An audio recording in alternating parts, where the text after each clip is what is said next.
Viewers, welcome to 360 investing. तो आज के इस वीडियो में हम कुछ स्पेशल करने वाले हैं, कुछ इंटरेस्टिंग होने वाला है, क्योंकि इससे पहले हमने ये चीज़ कभी नहीं की हमारे चैनल पे। इनफैक्ट मैं ये चीज़ बोल सकता हूँ कि पूरे यूट्यूब पे शायद किसी ने भी नहीं किया होगा, ये फर्स्ट टाइम हम कर रहे हैं। अब ये क्या है, उससे पहले हम थोड़ा मार्केट का कॉन्टेक्स्ट समझ लेते हैं। बिकॉज जनवरी में आपको याद होगा मार्केट पीक आउट हो गया था, उसके बाद से मार्केट में फॉल आना शुरू हुआ।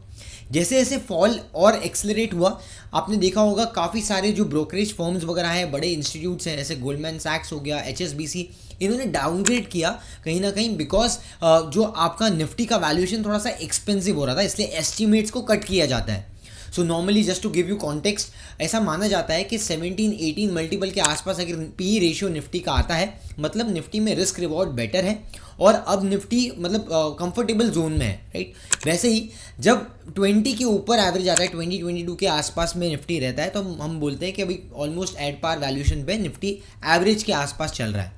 लेकिन जैसे ही निफ्टी 23, 24, 25 के ऊपर जाने लग जाता है, हम आस्ते आस्ते निफ्टी को एक्सपेंसिव कंसिडर करने लग जाते हैं। और इसी के वजह से आपने देखा होगा बड़े बड़े इंस्टीट्यूट या ब्रोकरेज फर्म किसी भी कंपनी पे या इंडेक्स पे एट टाइम्स अपने एस्टीमेट्स, EPS अर्निंग एस्टीमेट्स को चेंज करते हैं, रिवाइज करते हैं। और अब यहाँ पर अगर आप देखोगे करंट कॉन्टेक्स्ट में निफ्टी 23 के पी मल्टीपल पे है, which is above average, right, लेकिन एक्सपेंसिव बहुत ज़्यादा है, ऐसे हम नहीं बोल सकते हैं। दूसरी एक और चीज़ जो मार्केट फोर्स को ड्राइव करती है, दैट इज़ अर्निंग्स, राइट। सो हम सबको पता है जितनी तेज़ी से अर्निंग्स होगी, जितनी बेटर अर्निंग्स होगी, उसके हिसाब से मार्केट आपको सपोर्ट करता है या फिर मार्केट रिफ्लेक्ट करता है अपने मोमेंटम के थ्रू। तो अब ये दोनों चीज़ें बहुत इंपॉर्टेंट हो जाती है और इसलिए हम हमेशा ही क्वार्टरली एनालिसिस करते हैं।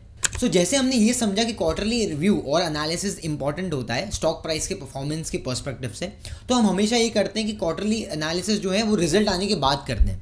फर्स्ट टाइम हम ऐसे करने वाले हैं कि रिजल्ट आने से पहले, Q1 FY26 के रिजल्ट चालू होने वाले हैं, उससे पहले ही आज हम एनालिसिस करेंगे ये समझने के लिए कि कहाँ पर हमें ग्रीन अपॉर्चुनिटीज़ और कहाँ पर रेड सिग्नल्स दिख सकते हैं, right. And trust me, this is going to be very interesting, because मैं बहुत सारे सेक्टर्स, बहुत सारी केस स्टडीज़ यहाँ पर आप लोगों के साथ में शेयर करने वाला हूँ।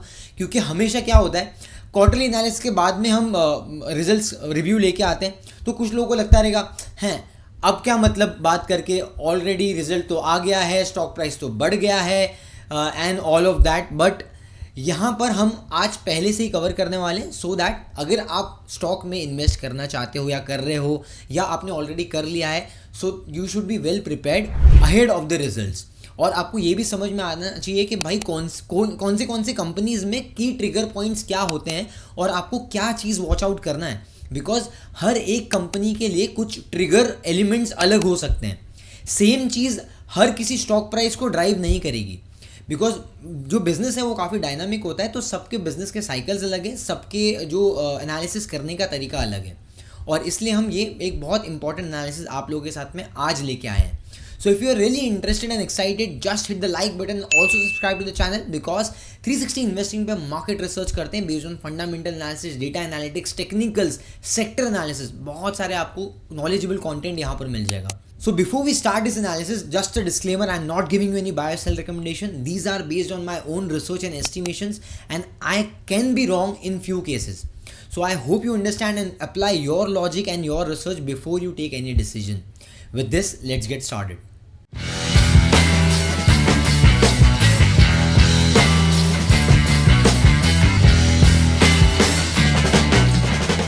So to start with the analysis, हर साल हर क्वार्टर में आप देखोगे तो रिजल्ट्स आते हैं। बहुत सारे लोग सालों से क्वार्टरली रिजल्ट्स ट्रैक कर रहे हैं, लेकिन आपको ये दो चीज़ फ्यूचर में हमेशा ध्यान रखनी है कि स्टॉक प्राइस को रिजल्ट्स के टाइम पे दो कौन सी चीज़ें चलाती है। सबसे पहले इम्पैक्ट आता है कंसिस्टेंसी का। अगर किसी कंपनी के रिजल्ट्स कंसिस्टेंटली अच्छे आ रहे हैं और इस बार भी अच्छे रिजल्ट्स अनाउंस किए, सो वहाँ पर स्टॉक प्राइस को रिस्पेक्ट मिलेगा, राइट। लेकिन किसी भी कंपनी में कोई सरप्राइज एलिमेंट आया, ऑन दी अदर हैंड, ये हम सेकेंड पॉइंट की बात कर रहे हैं, ऑन दी अदर हैंड अगर कोई भी कंपनी में कोई सरप्राइज एलिमेंट आया, कुछ नई चीज़ अनाउंस हुई, चाहे वो पॉजिटिव हो चाहे वो नेगेटिव हो, उसका इम्पैक्ट भी स्टॉक प्राइस पे पड़ता है। लेट्स से फॉर एग्जांपल अगर कहीं पे मर्जर एक्विजिशन अनाउंस हुआ या कहीं पे आपने कोई नए प्रोडक्ट मिक्स में एंटर कर रहे हो तो मैनेजमेंट ने पॉजिटिव कमेंट्री दिया, कहीं मार्जिन्स पे गाइडलाइंस इम्प्रोवाइजेशन के दिए तो उसका इम्पैक्ट पॉजिटिवली पड़ेगा एंड वाइसा वर्सा, क्योंकि नेगेटिव कमेंट्री दिया तो नेगेटिव भी इम्पैक्ट स्टॉक प्राइस पे पड़ेगा। ये दो चीज़ का इम्पैक्ट स्टॉक प्राइस पे पड़ता है, one is your consistency and your surprise element.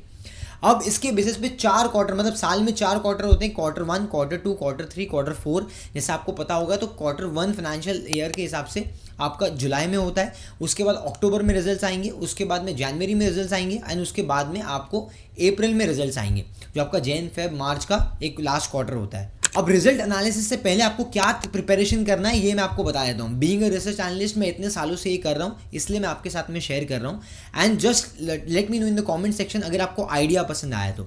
आपको आपके स्टॉक्स के जो भी आप स्टॉक्स को वॉच लिस्ट में ऐड करके रखे हो या फिर इन जनरल आप ऐसी मार्केट वाइड पूरा मार्केट ब्रेथ को अगर आप एनालाइज करना चाहते हो कि कहाँ पर रिजल्ट अच्छा आ रहे हैं, कहाँ ख़राब आ रहे हैं, तो सबसे पहले रिजल्ट आने से पहले ही आपको 3-4 अलग कैटेगरीज में इसको डिवाइड कर लेना है। 4 अलग कैटेगरी है। सबसे पहले कैटेगरी आता है जहाँ पर अच्छे रिजल्ट्स आने वाले, गुड रिजल्ट्स, जहाँ पर सेक्टर पॉजिटिव चल रहा है, पास्ट में अच्छे रिजल्ट्स आए और होपफुली आने वाले टाइम में आपको ऐसा लग रहा है कि ये क्वार्टर में भी रिजल्ट अच्छा आएंगे, उसकी अलग एक लिस्ट बना लो।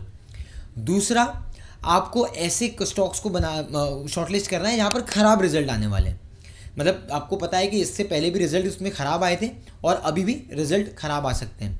तीसरा कैटेगरी है कि जहाँ पर आपको कुछ टर्न अराउंड का एक्सपेक्टेशन है कि भाई यहाँ पर रिजल्ट काफ़ी टाइम से ख़राब आ रहे हैं, मैनेजमेंट थोड़ा सा पॉजिटिव साउंड कर रहा है या फिर कुछ स्ट्रक्चर चेंज हो रहा है या फिर कुछ जो कंडीशंस है राइट वो चेंज हो रही है जो सेक्टर को या स्टॉक को हेल्प कर सकती है। तो टर्न अराउंड वाले जो एक्सपेक्टेशन वाले स्टॉक है उसकी अलग से एक लिस्ट बनानी है। अब फोर्थ कैटेगरी आपको शॉर्टलिस्ट करनी है जहाँ पर आपको कॉशियस अप्रोच को अडॉप्ट करना है, मतलब जहाँ पर आपको एक्सपेक्टेड है कि यहाँ पर ख़राब आ सकता है रिजल्ट या फिर उतने अच्छे नहीं आएंगे जितने लास्ट टाइम आए थे, बिकॉज ऐसा तो नहीं हो सकता कि हमेशा ही कंपनी 50% पे ग्रो करिए तो 50% पे ग्रो करेगी। देयर विल बी टाइम्स जहाँ पर थोड़ा सा ग्रोथ रेट स्लो डाउन होंगे, तो वो चौथा कैटेगरी होगा आपका, that is your cautious approach वाला। ठीक है, तो ये 4 कैटेगरी में अब मैं आपको अलग अलग कैटेगरी में अलग अलग स्टॉक्स के बारे में बताऊंगा, स्टे ट्यून्ड। तो जब हम बात कर रहे हैं गुड स्टॉक्स की तो वहाँ पर कुछ ऐसे स्टॉक्स होंगे जिनका ग्रोथ रेट्स काफ़ी फास्ट है और उनके मल्टीपल्स मतलब वैल्यूएशन काफ़ी एक्सपेंसिव नहीं है, ये भी आपको ध्यान देना है। Because a good company at very high levels of valuation, मतलब बहुत ही expensive valuation is not a good idea, right. तो ये भी आपको समझना है। और सबसे पहले यहाँ पर एक्सपेक्टेशन, जो मेरे एक्सपेक्टेशन है लेता हूँ ओरियन प्रो सोल्यूशंस। सो ओरियन प्रो सोल्यूशंस रिसेंट में रनअप हुआ है, लेकिन मतलब 1 महीने पहले ये स्टॉक आपको 1300-1400 के आसपास मिल रहा था। अभी रिसेंट में मोमेंटम आया है, सो मुझे लगता है 1500-1400 के आसपास में एक और बार डिप आ सकता है। लेकिन ये कंपनी का इंपॉर्टेंटली आपको ये देखना है कि ट्रैक रिकॉर्ड काफ़ी पॉजिटिव रहा है। डेटा सेंटर के अंदर ये बिलोंग करती है। 30% ग्रोथ कंसिस्टेंटली कंपनी का आया है पिछले 6-7 क्वार्टर में भी। अगर आप देखोगे मोर देन 25-30% ग्रोथ कंसिस्टेंटली। और यहाँ पर भी अगर आप वाई ऑन वाई बेसिस पे देखोगे तो ग्रोथ काफ़ी अच्छा है। 30% 2023 में ग्रोथ, 35% 2022 में ग्रोथ और 2025 में भी 32% का ग्रोथ है। इनफैक्ट मार्जिन्स का consistency is also very important, because हमने केमिकल सेक्टर वाले आउटलुक वीडियो में आपने देखा था कि कैसे हमने बल्क केमिकल्स वाला मार्जिन देखा था और स्पेशलिटी केमिकल्स के मार्जिन्स के बीच में हमने वेरिएशंस देखे थे, राइट। जो लोग ने नहीं देखा है आप जाके देख सकते हो, प्लेलिस्ट में हमारे सेक्टर एनालिसिस के प्लेलिस्ट में आपको वीडियो मिल जाएगा। जिन्होंने देखा है वो मुझे कमेंट्स में बताइए ताकि बाकी लोगों को भी समझ में आए। तो बेसिकली यहाँ पर मार्जिन बहुत अच्छा है, कंसिस्टेंट है, ग्रोथ पॉजिटिव है और ये मैनेजमेंट में भी यहाँ पर पॉजिटिव मोमेंटम मतलब एक्सपेक्टेड है यहाँ पर कि मैनेजमेंट भी पॉजिटिव साउंड कर रहा है। So next stock that I like personally is ICICI bank. ICICI bank ने कंसिस्टेंट रिटर्न्स दिया है। आप यहाँ पर देख सकते हो कि किस तरीके से स्टॉक प्राइस कंटिन्यूसली चला है। इसका एक रीज़न ये भी था कि क्रेडिट टू डिपॉजिट रेशियो जो RBI ने स्ट्रिक्ट नॉर्म्स लेके आए थे, जिसका इम्पैक्ट HDFC बैंक, कोटक वगैरह को ज़्यादा पड़ा। लेकिन ICICI बैंक का क्योंकि क्रेडिट टू डिपॉजिट रेशियो काफ़ी बैलेंस था, इसलिए उनको इतना इम्पैक्ट नहीं आया वहाँ पर। दूसरा ये कि इनके जो एसेट क्वालिटी के साइकिल्स भी इम्प्रोवाइज होने लगे, तो ग्रॉस NPA, नेट NPA इनका और बेटर होने लग गया। वहाँ पर भी एक बहुत पॉजिटिवली इम्पैक्ट किया और इसके वजह से री रेटिंग स्टॉक को मिली। अब यहाँ पर आप रिजल्ट देख सकते हो क्वार्टरली एनालिसिस के हिसाब से कि कंसिस्टेंटली क्वार्टरली बेसिस पे कंपनी ने 20%, 18%, 13% के आसपास 15-13% का ग्रोथ जनरेट किया है। थोड़ा सा स्लो डाउन हुआ है, इसलिए स्टॉक प्राइस में भी आपने रिसेंट में मोमेंटम स्लो डाउन होते हुए देखा रहेगा, लेकिन ओवरऑल ग्रोथ अच्छी है। अब यहाँ पर अगर वैल्यूएशन टर्म्स में हम देखते हैं तो यहाँ पर एक चीज़ आप देख सकते हो, प्राइस टू बुक वैल्यू जो कंपनी का है that is close to 3.2 3.3 right. और ये आप अगर 5 साल का एनालिसिस देखोगे तो ऑलमोस्ट उतने लेवल पे, मतलब ये इसलिए हो पा रहा है बिकॉज कंसिस्टेंटली पॉजिटिव मोमेंटम आपके फाइनेंशियल परफॉर्मेंस में देखने मिल रहा है। कभी हम ऐसा देखते हैं कि भाई स्टॉक में उतना अच्छा मोमेंटम तो आ गया लेकिन फाइनेंशियल्स में उतना अच्छा मोमेंटम नहीं आया, तो उसमें क्या होता है कि आपके वैल्यूएशन एक्सपेंसिव हो जाते हैं। अब जैसे हमने वैल्यूएशन एक्सपेंसिव की हम बात करेंगे तो हम HDFC बैंक को भी एक बार देख लेते हैं। तो मतलब before merger right, pre merger आप ये चीज़ देखोगे कि इसका भी अगर हम प्राइस टू बुक वैल्यू देखते हैं तो यहाँ पर प्राइस टू बुक वैल्यू में आप देख सकते हो कि पहले उनका 4.7 के आसपास प्राइस टू बुक था 2021 में। 2021 में भी स्टॉक अच्छा परफॉर्म कर रहा था, लेकिन उसके बाद में अंडर परफॉर्मेंस शुरू हुआ because of various reasons like merger and all right. और मैंने आपको कुछ RBI के नॉर्म्स के बारे में बताया। अब यहाँ पर जो हो रहा है कि 2.9 के आसपास का आपका मीडियन 3.2 है और HDFC बैंक 2.9 पे चल रहा है। तो हिस्टोरिकल परफॉर्मेंस और एवरेज के हिसाब से तो ये अभी भी अपने एवरेज के नीचे ही चल रहा है। तो यहाँ पर भी अपसाइड का potential as when it comes to your valuation perspective तो क्लियरली विजिबल दिखता है। और एक और चीज़ ये भी हो जाती है कि रिसेंट में RBI ने अभी रेट कट्स करना शुरू हुआ, तो उसका पॉजिटिव साइकिल भी जो है उस पर भी इम्पैक्ट आ सकता है। बिकॉज इससे पहले जब लिक्विडिटी को टाइट किया गया था, RBI ने इंटरेस्ट रेट बढ़ा दिए थे, वो टाइम पे नेगेटिव इम्पैक्ट हुआ था मार्केट पे भी और बैंकिंग इंडस्ट्री पे भी, और क्रेडिट ग्रोथ वगैरह भी आपने देखे थोड़े से सॉफ्ट हो गए थे। अब थोड़ा सा एक्सेलरेट हो सकते हैं और रिटर्न रेशियोज़ भी आपके इम्प्रोवाइज हो सकते हैं। इसलिए HDFC बैंक और ICICI बैंक को हमने दोनों भी एग्जाम्पल लिया, लेकिन ICICI बैंक मेरे कंसिस्टेंट वाले बकेट में जाएगा और HDFC वाला कौन से बकेट में जाएगा ये बताने के लिए थोड़ा सा वेट करो, जब वो बकेट स्टार्ट होएगा तो बता दूंगा। अब इसके बाद में एक स्टॉक आता है इंट्राज करके राइट। तो PE भी बिल्डिंग सेक्टर के अंदर है, उस सेक्टर का ऑलरेडी आपको वीडियो एनालिसिस पूरा मिल जाएगा, सेक्टर डिटेल में एक्सप्लेन किया है, अलग अलग पीयर्स के साथ में एक्सप्लेन किया है, आप जाके सेक्टर एनालिसिस में चेकआउट कर सकते हो। इंट्राज हम ऑलरेडी पॉजिटिव है पिछले 1 साल से इस स्टॉक के ऊपर। सो 1300 से आज ऑलमोस्ट अगर आप देखोगे तो स्टॉक डबल होने आ गया है। So we are already positive on this stock and यहाँ पर आप देख सकते हो ये कंपनी का जो क्वार्टरली परफॉर्मेंस है वो किस तरीके से ग्रो हुआ है। सो 8% पहले सिंगल डिजिट ग्रोथ था, अब डबल डिजिट ग्रोथ है, 20% तक ग्रोथ चले गई और ये डबल डिजिट में एक्सपेक्टेड है। दूसरी एक और चीज़ आप देखोगे इम्प्रोवाइजेशन इन मार्जिन्स। सो 8-9% से मार्जिन बढ़ के 11% हो गया और मैनेजमेंट क्लियरली इंडिकेट कर रही है कि 10-11% के आसपास ये सस्टेन कर पाएंगे, मतलब मार्जिन वापस से बैक टू 7% 8% के आसपास जाने की पॉसिबिलिटी थोड़ी कम है। और एक और चीज़ आप ये देख सकते हो कि इंफ्रा मतलब ऑल्टरनेटिव इंफ्रा वगैरह में ये कंपनी आती है, तो यहाँ पर आप देख सकते हो कि इंफ्रास्ट्रक्चर में ऑलरेडी काफ़ी गवर्नमेंट का भी फोकस है और कमर्शियल इनको जो कॉन्ट्रैक्ट्स काफ़ी मिल रहे हैं। So that is also positive because काफ़ी सारे इंडस्ट्री में बड़े बड़े प्लेयर्स जो हैं वो इनके क्लाइंट्स रहे हैं। B2B सेगमेंट में ये कंपनी आती है, आप खुद भी इंडिविजुअली इसको चेक कर सकते हो। अब नेक्स्ट स्टॉक पे चलते हैं हम, दैट इज़ भारती एयरटेल। तो भारती एयरटेल ने रिसेंट में बहुत अच्छा रनअप दिया है। थोड़ा सा मुझे हल्का सा एक्सपेंसिव लगता है और इसलिए भी एक्सपेंसिव लगता है स्टॉक बिकॉज इससे पहले स्टॉक उतना अच्छा मोमेंटम देता नहीं था। अगर आप प्राइस टू अर्निंग्स के हिसाब से देखोगे तो 40 के PE मल्टीपल पे, लेकिन हम इसको EBITDA पे भी देखते हैं तो EBITDA पे आपको ये 14 के आसपास मिलेगा। सो अब इसमें स्ट्रक्चर में चेंजेस ये हुआ है कि अभी ये जो इंडस्ट्री ये कंसोलिडेट होकर ओनली डिओपॉली पे ऑपरेट कर रही है। मेजरली 2 प्लेयर्स है, that is your Jio and Bharti Airtel, क्योंकि अभी मतलब आइडिया वोडाफोन तो अभी भी ऑलमोस्ट लॉस मेकिंग में ही है। इसके लिए 2 बड़े प्लेयर्स मार्केट में हैं और इसलिए आप देखोगे तो ये कंपनी के कैश फ्लोज भी जो है वो इम्प्रोवाइज हो गए और आने वाले टाइम में प्राइस हाइक्स भी होने वाले हैं काफ़ी।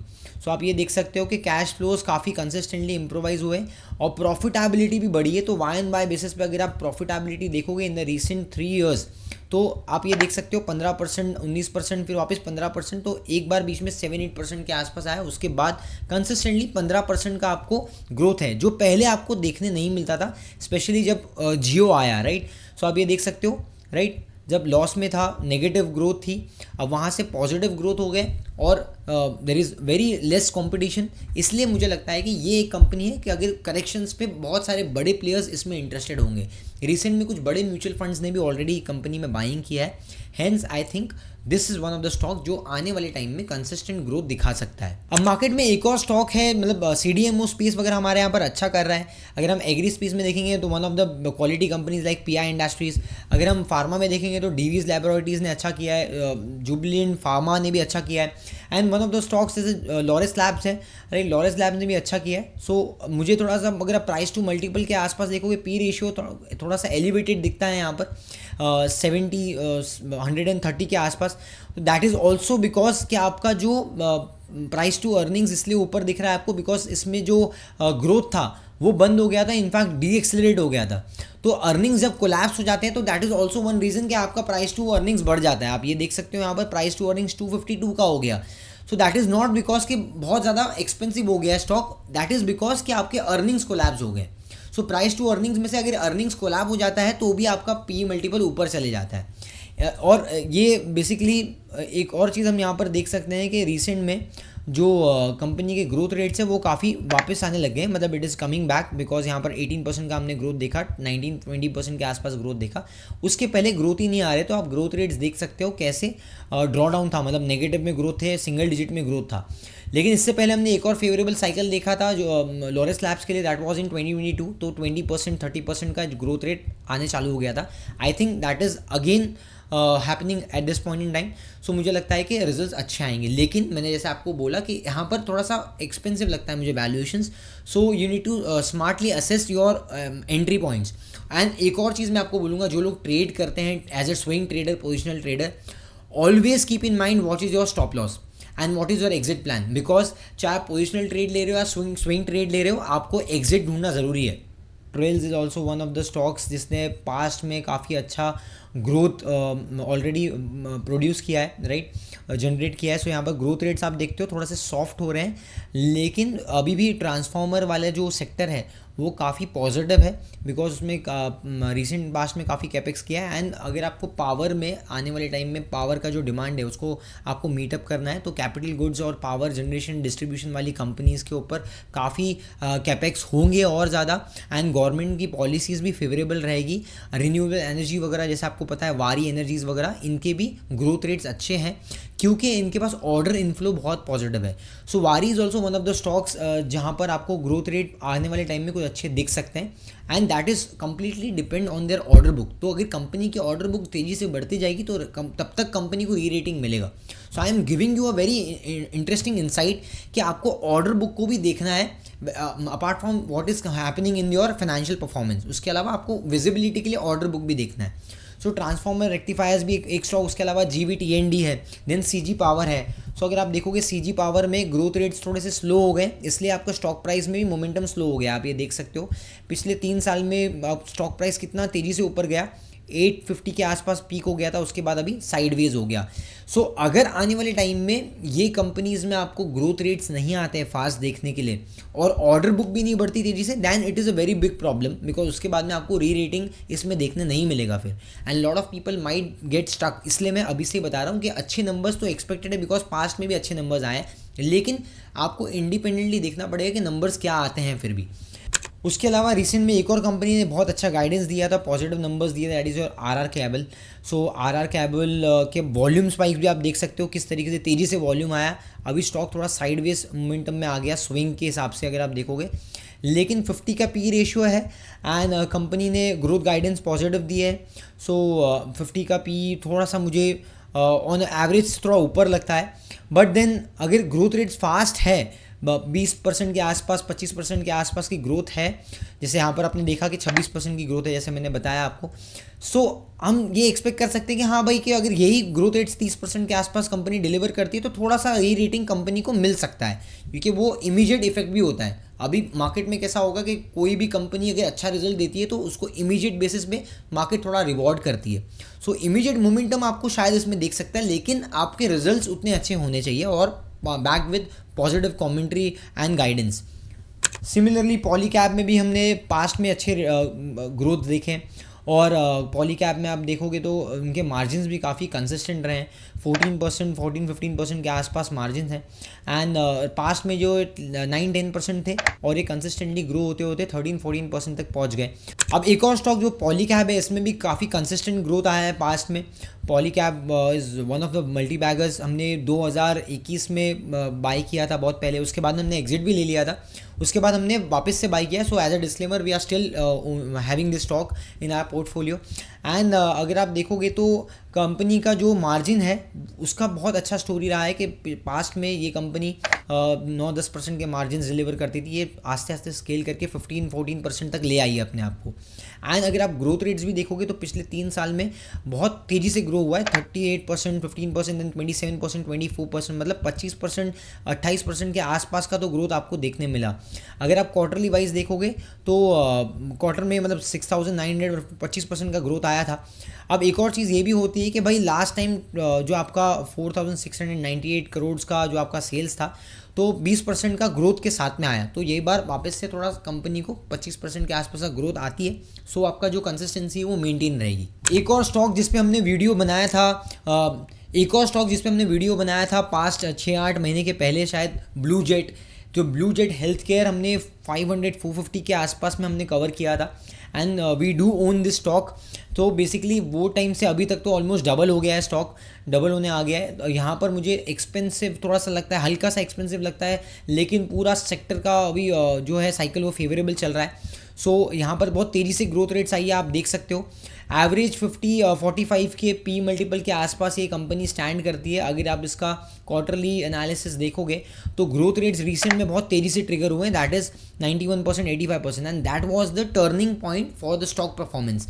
बिकॉज इससे पहले स्टॉक उतना अच्छा परफॉर्म नहीं कर रहा था, साइडवेज हो गया था। उसके बाद में जो ये 15% का ग्रोथ आया, वहाँ से अब 91% एंड 85%। तो इसलिए मैं हमेशा बोलता हूँ कि टेक्निकल्स और फंडामेंटल्स कभी कभी है ना एक ट्रेंड और मोमेंटम में चलते हैं। सो आपने देखा होगा कि कभी किसी कंपनी में लॉस करते करते कोई भी एक क्वार्टर में ग्रोथ ट्रिगर हो गया और मैनेजमेंट ने अच्छे गाइडेंस दे दिए, तो अगले क्वार्टर से आपको कुछ अच्छे रिजल्ट्स आने वहाँ पर देखने लग जाते हैं।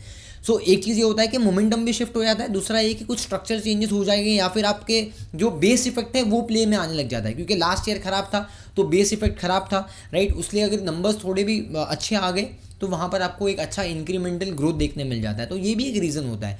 सो Blue Jet is also have delivered good numbers, so we are expecting कि ये क्वार्टर में भी अगर अच्छे नंबर्स आए तो you might see this on stock price, अच्छा मोमेंटम आपको देखने मिल सकता है। दूसरा चीज़ ये है कि आप मार्जिन भी इंप्रोवाइजेशन देख सकते हो, किस तरीके से टॉप लाइन में ग्रोथ आई और मार्जिन भी एक्सपांड हुई, इसकी वजह से आपका बॉटम लाइन भी अच्छा दिखने लग गया कि आपका 40 करोड़ का आप प्रॉफिट कर रहे थे, 38 करोड़ का प्रॉफिट कर रहे थे, अब आप डायरेक्ट 100 करोड़ प्लस पे चले गए। So all these things do matter, इसलिए आपको पीरियोडिकल बेसिस पे रिव्यूज़ करते रहना पड़ता है। अब सेकंड कैटेगरी आती है, that is your bad results.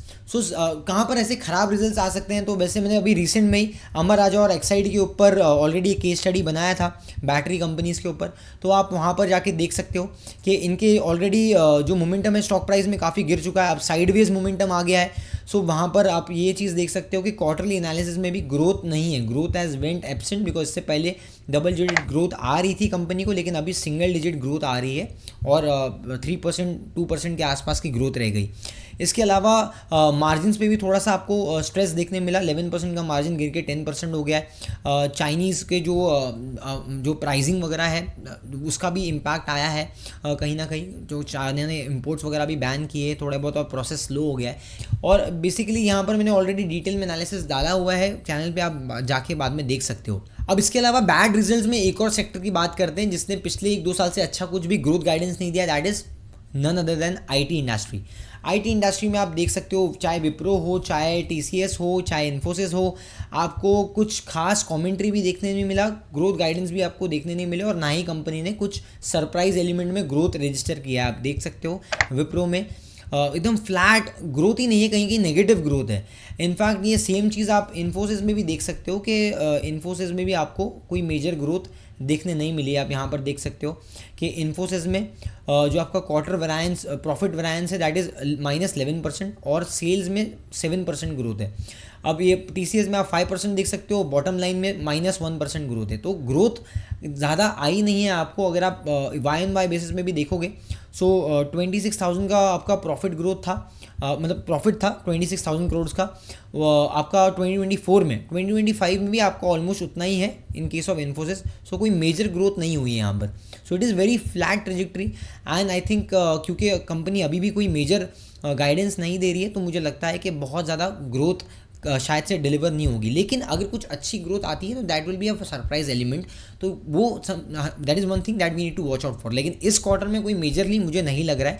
अगर इस क्वार्टर में कोई अच्छा गाइडेंस आता है तो मैं अगले क्वार्टर से उसको फिर ट्रैक करना शुरू करूँगा।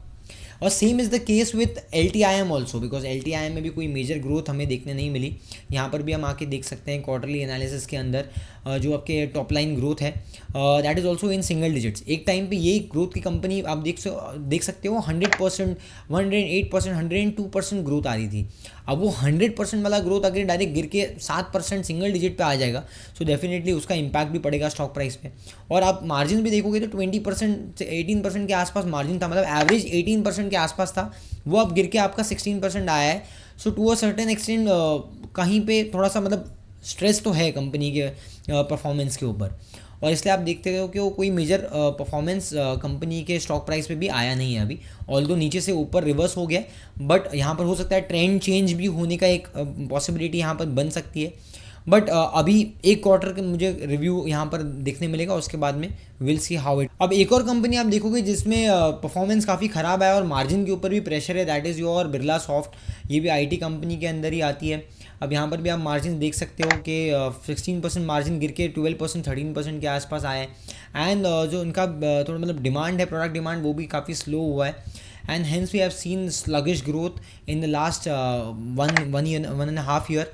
सो बेसिकली वहाँ पर कोई मेजर मोमेंटम हमें देखने नहीं मिला। 16% या 13% का मार्जिन गिर के आ गया। अब एक और सेक्टर जिसने बहुत ख़राब परफॉर्मेंस दिया है दैट इज़ FMCG। यहाँ पर हम डाबर का केस ले लेते हैं। सो डाबर 52 के PE मल्टीपल पे चल रहा है, लेकिन आप यहाँ पर देखोगे तो कंपनी के स्टॉक प्राइस में कोई भी मेजर ग्रोथ नहीं है। मतलब in fact stock price from 667 has came down to 500 levels. तो काफ़ी 20-25% का ड्रॉ डाउन हमें यहाँ पर ऑलरेडी देखने मिला। एंड वन मोर थिंग, अगर आप फाइनेंशियल परफॉर्मेंस में देखोगे तो you can completely see this कि डबल डिजिट ग्रोथ तो पिछले 6-7 क्वार्टर में रजिस्टर किया ही नहीं है। इनफैक्ट कहीं बीच में एकदम फ्लैट ग्रोथ और नेगेटिव ग्रोथ भी कंपनी ने दिखाया है। तो top line is not so encouraging and यहाँ पर भी मार्जिन पे इम्पैक्ट है। सो जो हमारा रूरल रिकवरी है वो भी काफ़ी स्लो था, हमें पता है। डिस्क्रिशनरी स्पेंडिंग पावर भी रिड्यूस हो गया लोगों का, वो भी हमें पता है। इनफैक्ट जो आपके सेविंग के रेट्स हो गए वो भी गिर गए। हेंस वी हैव सीन कि जो डिस्क्रिशनरी स्पेंडिंग है FMCG वगैरह में भी इतना मोमेंटम नहीं आया, रूरल रिकवरी में भी इतना ग्रोथ नहीं आया, despite cutting giving relief in your taxation. So taxation relief के मतलब एंड यूज़र तक शायद से मुझे रूरल इकोनॉमी में वो पहुंचते हुए नहीं दिख रहा है, because they are very limited number of people those who pay tax, right. So मुझे लगता है कि वो डायरेक्ट टैक्स से शायद से उतना इम्पैक्ट नहीं आया, और इसलिए हमने सेम चीज़ नेस्ले में भी देखा। सो नेस्ले के मैनेजमेंट ने भी ये चीज़ हमें बताई थी कि उनको ग्रोथ जो है वो उतनी अच्छी नहीं दिख रही है, लेकिन फिर भी 75-80 के PE मल्टीपल पे नेस्ले ट्रेड कर रहा है, लेकिन ग्रोथ तो नेस्ले में भी इज़ एब्सेंट सो फार। सो एक आध क्वार्टर में जब ग्रोथ आने लग जाएगी और हमें मैनेजमेंट का कमेंट्री में भी दिखने लग जाएगा, तो वो टाइम पे हो सकता है ट्रेंड कंप्लीटली रिवर्स हो जाए and then people can participate in the rally. But see sideways वाला स्टॉक, डाउन टर्न वाले स्टॉक में ना आपको टेक्निकल से या तो आप पकड़ सकते हो या तो आपको कंफर्मेशन का वेट करना होता है, बिकॉज ऐसा भी होता है कि कंसोलिडेशन होने के बाद में वापस ख़राब रिजल्ट आए तो डाउनवर्ड ट्रेंड वापस शुरू हो जाता है, कभी कभी ऐसे भी हमने देखा है। सो इसलिए it's too early to take a call अगर आपको सेफ बेट खेलना है तो। सो अब एक और स्टॉक लेते हैं जैसे trend for example. So trend का नेगेटिव ट्रेंड तो अभी ऑलमोस्ट ट्रेंड का ट्रेंड भी नेगेटिव हो गया है। अब यहाँ पर आप देख सकते हो पिछले 3 साल पहले जो पॉजिटिव मूवमेंट था दैट इज़ कम्प्लीटली रिवर्स्ड, और ट्रेंड जो टॉप बनाया था 8,200 उसके बाद में आज वो 5,400 के लेवल्स के आसपास ट्रेड कर रहे हैं। उसका एक मेजर रीज़न ये था कि टॉप लाइन में जो कंजिक्यूटिवली क्वार्टर्स में जो ग्रोथ आ रही थी 50%, 60%, 70% की, वो रिड्यूस होकर ऑलमोस्ट 30%, 25% के आसपास आ गई है। सो अभी क्योंकि और कंपटीशन भी आ गया, रेमंड्स वगैरह हो या फिर आप बाकी मान्यवर वगैरह में भी ये इम्पैक्ट आया है, क्योंकि टफ कंपटीशन बढ़ते जा रहा है आपके जो अपीयरेंस वाले स्पेसेस में। इसलिए आप देख सकते हो कि यहाँ पर ग्रोथ जो है वो स्लो डाउन होते जा रही है और यहाँ पर आपने 27% से इट इज़ एक्सपेक्टेड कि ये बार शायद से ग्रोथ नंबर्स विल बी 20 या 25% के आसपास ही रहेंगे। सो मेजर ग्रोथ एक्सपेक्टेड नहीं है लुकिंग एट द मोमेंटम, और शायद इसलिए कहीं ना कहीं स्टॉक प्राइस भी इस चीज़ को फैक्टर कर रहा है। और आपने सेम चीज़ डीमार्ट में भी देखा। सो आई डोंट थिंक कि वहाँ पर भी कोई मेजर अच्छे रिजल्ट्स आ सकते हैं। तो मैंने ऑलरेडी आपको कैटेगरी वाइज बता दिया अलग अलग स्टॉक्स जो भी खराब रिजल्ट्स मैं जहाँ पर एक्सपेक्ट कर रहा हूँ या फिर बिलो एवरेज रिजल्ट्स में एक्सपेक्ट कर रहा हूँ। So just for example one more company Devyani International. अब यहाँ पर आप देख सकते हो देवयानी में व्हाट इज़ हैपनिंग। अगर आप इसका मोमेंटम देखोगे, टॉप लाइन में आपको पहले 30-40% के आसपास का ग्रोथ मोमेंटम मिल रहा था, 15% पे आ गया है वो।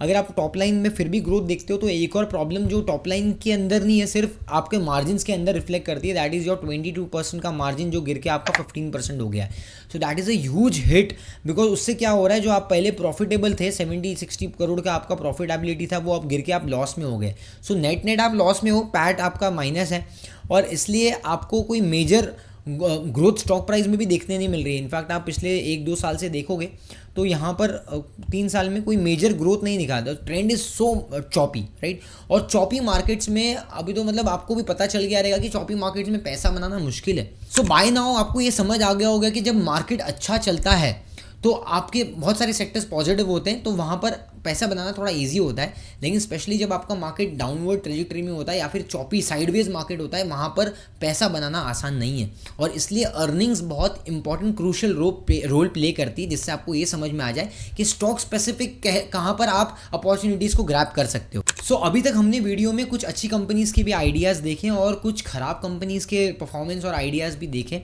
जहाँ पर हमें अच्छे और बुरे रिजल्ट आने की एक्सपेक्टेशन है। अब तीसरा और चौथा कैटेगरी बचता है जो टर्न अराउंड कैटेगरी है, and one is your cautious category. अब इन दोनों के ऊपर मैं वीडियो अगर इसी वीडियो में कवर करूँगा तो बहुत ज़्यादा लंबी हो जाएगी, तो मैं उसको अगले वीडियो में लेके आऊँगा पार्ट 2 में। अभी तक अगर आपको ये वीडियो पसंद आया, just let me know in the comment section, and also let us know your insights. क्या अगर आपने कोई ऐसे स्टॉक्स आपने भी रिसर्च करके रखे तो मुझे कमेंट्स में बताओ कि उसमें कुछ खराब रिजल्ट या अच्छे रिजल्ट आप एक्सपेक्ट कर रहे हो। इफ़ यू फील लाइक कि मैंने कुछ अच्छे स्टॉक्स मिस कर दिए तो वो भी आप हमें कमेंट्स के अंदर पूछ सकते हो। कुछ डाउट है तो वो भी पूछ सकते हो। Share this video with your friend family members, because Q1 FY26 शुरुआत होने से पहले, रिजल्ट आने से पहले ये वीडियो सबके साथ पहुंचना ज़रूरी है। एंड अगर अभी तक आपको ये वीडियो पसंद आई, do hit the like button, also subscribe to the channel and hit the bell notification so that आप अगला जो वीडियो है हमारा पार्ट 2 वाला वो मिस ना करो। So stay tune for second part which is going to be more interesting and exciting, because वहाँ पर हम कुछ टर्न अराउंड स्टोरीज भी आपको बताने वाले हैं। सो मिलते हैं अगले वीडियो में। Till then keep learning, keep going with 360 investing.